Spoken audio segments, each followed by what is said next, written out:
तो सुना आपने प्रधानमंत्री को कि किस तरीके से उन्होंने तमाम महत्वपूर्ण बातों का जिक्र किया, लेकिन आपको सिलसिलेवार तरीके से कुछ और तथ्यों से भी रूबरू कराते हैं जो प्रधानमंत्री ने आज इस मंच पे अपनी बड़ी बातों का जिक्र किया। उन्होंने क्या कुछ बड़ी बातें कही? उन्होंने कहा, एक तरीके से जब संबोधन दिया तो उन्होंने दिल्ली घोषणा पत्र को स्वीकार किए जाने पर बधाई भी दी है, क्योंकि दिल्ली डिक्लेरेशन में तमाम बिंदुओं का जिक्र किया गया, उसको उन्होंने स्वीकार करने पर बधाई दी है।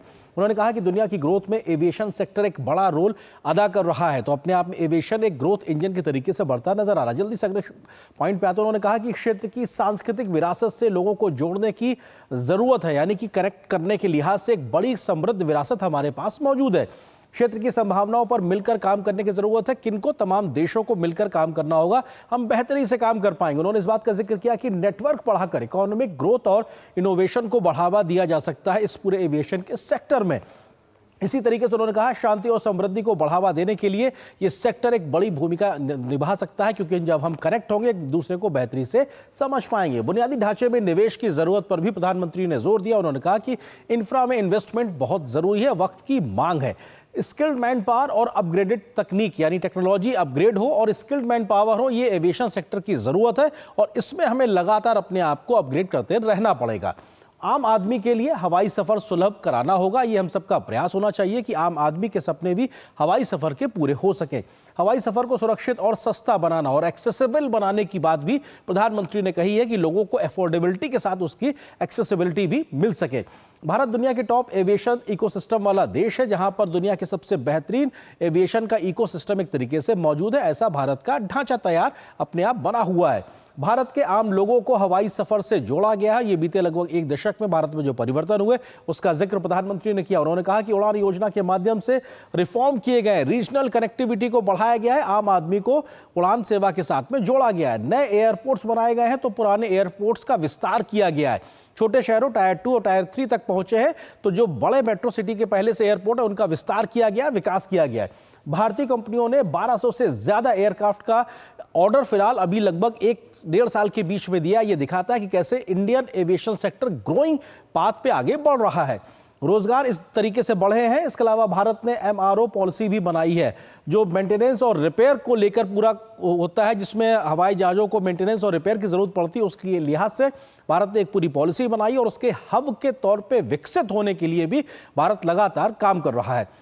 छोटे शहरों में एविएशन सेक्टर से जो ग्रोथ हो रही है उसका असर छोटे शहरों की इकोनॉमी पर भी पड़ रहा है, उसको एक तरीके से फायदा मिल रहा है। तो विन विन सिचुएशन दोनों सेक्टर के लिहाज से और छोटे शहरों के लिहाज से भी है।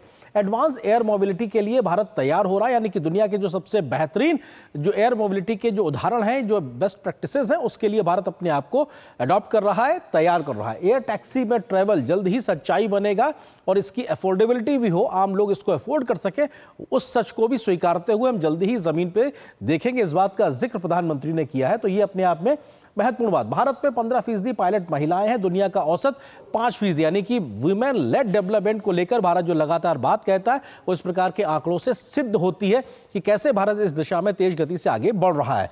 डिजी यात्रा ऐप से भारत में यात्रा बहुत सुगम है, जहां पे फेस रिकॉग्निशन जैसी व्यवस्थाएं हैं। आप जब एयरपोर्ट जाते हैं तो आपको उतनी असुविधाओं का सामना नहीं करना पड़ता अगर आप तकनीक का इस्तेमाल करते हैं। क्षेत्र के देशों को एक दूसरे के पर्यटन को बढ़ावा देने पर भी प्रधानमंत्री ने जोर दिया और कहा कि हम मिलकर एक दूसरे से काम करें तो शायद बेहतर कर सकते हैं। इसी तरीके से प्रधानमंत्री ने इस बात का भी जिक्र किया कि भगवान बुद्ध से जुड़े देशों के बीच में एक बौद्ध सर्किट बनाया जा सकता है, जैसा कि भारत ने अपने तमाम राज्यों के बीच में एक बौद्ध सर्किट बनाया। ऐसे तमाम देश मिलकर एक ऐसा बौद्ध सर्किट बना सकते हैं। इसका फायदा सभी देशों को होगा और पर्यटकों को भी इसका फायदा मिलता नजर आएगा। देशों को मिलाकर रूट्स को रीरूट करने की जरूरत है। फ्रीक्वेंट फ्लायर्स किस रूट को बेहतर तरीके से इस्तेमाल कर सकते हैं, इस पर मिल बैठ के हम तय करें और रूट्स को रीरूट यानी फिर से डिजाइन किया जाए कि हम किन किन रूट्स को नया बना सकते हैं, किनको लागू कर सकते हैं। उसका भी जिक्र प्रधानमंत्री ने एक तरीके से अपील के तौर पे किया। उन्होंने कहा कि साइबर सुरक्षा हो या डेटा सुरक्षा, ये एक बड़ी चुनौती है और एविएशन सेक्टर भी इससे अछूता नहीं। हमें इस पर भी मिलकर सहयोग करने और काम करने की जरूरत है। वैश्विक साझेदारी, सूचना और तकनीक के आदान प्रदान और साझा करने से ही हम बेहतरी से आगे बढ़ पाएंगे। एविएशन सेक्टर में भी इस सब चीजों पर हमें मिलकर काम करने की जरूरत है। आकाश सबके लिए खुला हो और हर व्यक्ति उड़ने का सपना पूरा कर सके, ये एक तरीके से उनके संबोधन के आखिरी शब्द थे, जहां पे उन्होंने इस बात का जिक्र किया कि एक असीम संभावनाएं सभी के लिए हो, सपने सबके पूरे हो सके। तो ये बहुत महत्वपूर्ण संबोधन था और अपने आप में दिल्ली डिक्लेरेशन एक तरीके से अडॉप्ट किया गया। लेकिन कुछ और तथ्य आपको बताते हैं कि भारत में एविएशन सेक्टर की उड़ान किस तेजी से लगातार बढ़ रही है। घरेलू क्षेत्र में तीसरा सबसे बड़ा बाजार आज भारत बन के उभरा है दुनिया भर में। अगर डोमेस्टिक मार्केट की बात की जाए, विमानों की संख्या 400 से बढ़ के 800 हो गई है और ये अपने आप में लगातार बढ़ रही है। ये हमारी बढ़ती क्षमताओं का दिखाता है। 10 साल में हवाई अड्डे 74 से बढ़ के 157 हो गए। ये दिखाता है कि कैसे लगातार छोटे शहरों तक उड़ान की फायदा पहुंचता दिखाई पड़ रहा है। उड़ान यानी उड़े देश का आम नागरिक से बढ़ी है क्षेत्रीय कनेक्टिविटी। रीजनल कनेक्टिविटी पे बहुत फोकस किया गया है, उसका फायदा आम लोगों को मिल रहा है। इंडियन एयरलाइंस ने दिए 1200 विमानों के ऑर्डर, यानी कि जो इंडियन एयरलाइंस कंपनीज हैं उन्होंने 1200 से ज्यादा विमानों के ऑर्डर दिए। ये भारत की ग्रोइंग कैपेसिटी को दिखाता है कि कैसे तेज गति से भारत का एविएशन सेक्टर बढ़ रहा है। 2023 में घरेलू यात्री 13 मिलियन से ज्यादा थे और ये बीते साल 14 मिलियन से ज्यादा हो गए। तो ये दिखाता है कि हर गुजरते साल के साथ में हवाई यात्रा करने वाले लोगों की संख्या बढ़ती जा रही है। सीट क्षमता के मामले में तीसरा सबसे बड़ा घरेलू बाजार बन के उभरा है भारत। तो ये दिखाता है कि हम कैसे डोमेस्टिक मार्केट के लिहाज से एक बहुत बड़े दुनिया के प्लेयर बन के निकले हैं। घरेलू रखरखाव, मरम्मत, ओवरऑल MRO, इन सेवाओं में जीएसटी को 18% से घटाकर 5% किया गया है, क्योंकि MRO पॉलिसी जो बनाई गई है वो एक इकोसिस्टम तैयार करने की गुंजाइश देती है कि भारत इसका एक हब बन के उभर सके।